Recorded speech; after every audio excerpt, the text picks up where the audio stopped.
Hello friends, আজকে আপনাদের আমি মোচার একটি রেসিপি আপনাদের সামনে শেয়ার করছি, যেটা সাধারণত আমরা বাঙালিরা প্রায়ই করে থাকি, মোচার ঘন্ট। তো আজকে এই মোচারটা করছি যেভাবে আমি বের করতে হয়, মাঝখানের যে শ্বাস যেটা একটু মোটা মতন, সেটা বের করে এই মাঝখানের একটু যে ট্রান্সপারেন্ট একটা খোসা ওটা বের করে দিই। বাকিটা পুরোটাই এইভাবেই পুরো জিনিসটা পরিষ্কার করা হয়। এটা ফার্স্ট প্রিপারেশন, যেটা স্টার্টিংয়ে করতে হয়, একটু টাইম টেকিং, যেহেতু সব কটা ফুলের থেকে এই মাঝখানের জিনিসটা বের করে দিতে হয়, শক্ত জিনিসটা, কেন কি ওটা থেকে গেলে পরে মুখে খুব লাগে আর খেতেও ভাল লাগে না। আর যখন আর বের করা যায় না, সেই জায়গার থেকে আমি মোচাটা পুরোটাই রেখে দিই আর সেটা ভালো করে কুচিয়ে নিই। তো এইভাবে একদম মিহি করে কুচিয়ে নেওয়া হচ্ছে মোচার ফুল। যত মিহি করে কুচাবেন তত সুন্দর রেসিপিটা হবে, তো তাই ভালোভাবে কুচিয়ে নিতে হবে।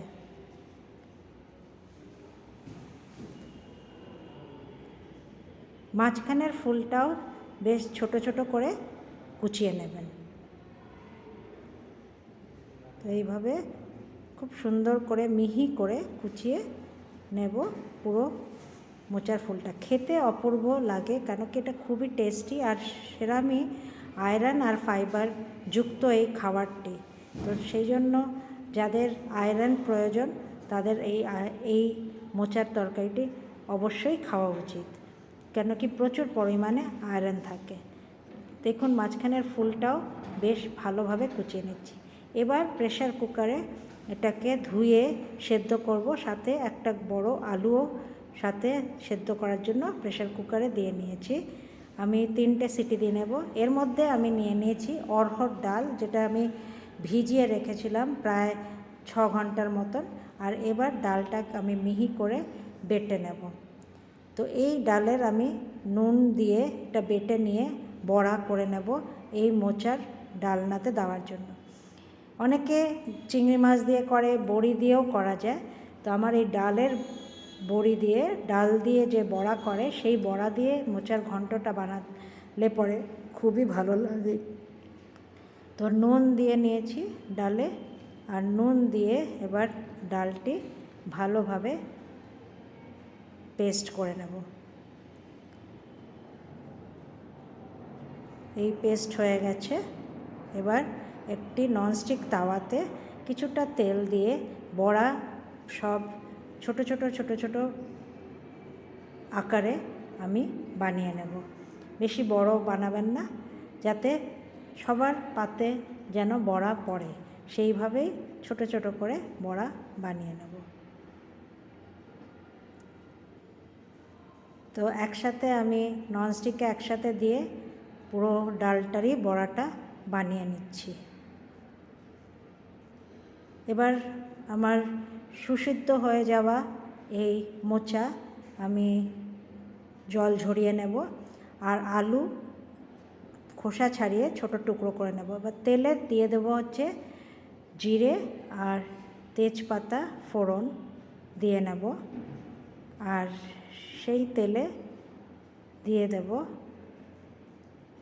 আলু ভাজার জন্য।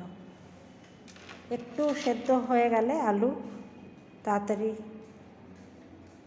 এর মধ্যে থেকে আপনি সেদ্ধ হয়ে যাবে, তাই একটু সেদ্ধ করা আলু আমি দিই, যাতে এটা তাড়াতাড়ি ফ্রাই হয়ে যায়।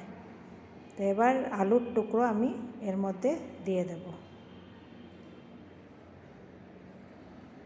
কিছুক্ষণ ভেজে নেওয়ার পরে, আলুটা ভেজে নেওয়ার পরে আমি যে মশলা এর মধ্যে দেব সেটা হচ্ছে একটি কাঁচা লঙ্কা, টমেটো পেস্ট করে নেব, আর তার সাথে দিয়ে নেব একটু জিরে গুঁড়ো আর ধনে গুঁড়ো।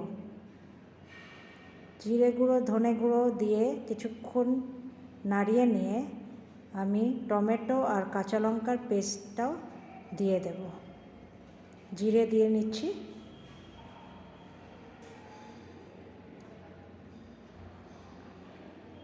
এবার টমেটো, কাঁচা লঙ্কা যে যে যেরম ঝাল খেতে পারে সেরম আপনি আন্দাজ করে দেবেন। তারপরে ভালো করে মশলাটা কষিয়ে নেবেন, সাথে দেবেন হলুদ, আর ভালো করে একটু জল দিয়ে কষাবেন যাতে না লেগে যায় কড়াইয়ে। আমি লোহার কড়াইতে বানাচ্ছি, তাই জন্য একটু মোচার রঙটা হয়তো একটু আলাদা হয়ে যাবে, কিন্তু লোহার কড়াইতে রান্না করলে আয়রনটা যে কোনো রেসিপির মধ্যে যদি যায় সেটা শরীরের জন্য ভালো, তাই জন্য লোহার কড়াইটা আমরা প্রেফার করি। এবার মোচাটা, আমি সিদ্ধ করা মোচাটা এর মধ্যে দিয়ে দেব, আর আন্দাজ করে নুন দিয়ে ভালো করে জিনিসটা কষাতে হবে, খুব ভালোভাবে কষাবেন। যত ভালোভাবে মোচাটা কষানো হবে তত এর টেস্ট বেশি হবে। এবার যখন কষানো হয়ে যাবে তখন করে রাখা বড়া এর মধ্যে দিয়ে দেবো, অড়হর ডালের বড়া দিয়ে দিয়েছি, ভালো করে মিক্স করতে হবে। আর এখন ব্যালেন্স করার জন্য আমি এখানে মিষ্টিটাও দিয়ে নেব। কোনো জল দিতে হয় না, যে আমি চিনির বদলে গুড় দিই, তাই গুড় দিয়েছি ব্যালেন্স করার জন্য। ভালো করে মিক্স করে নেব, আর কোনো রকম আর জল দেওয়ার প্রয়োজন হয় না, এটা মাখা মাখা তরকারিটা হয়।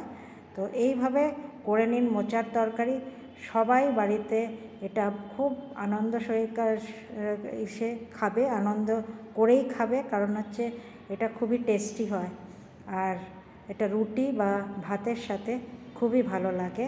তো আশা করছি আপনাদের এটা ভালো লেগে থাকবে রেসিপিটা। তো ভালো লাগলে একটা লাইক আর শেয়ার করবেন।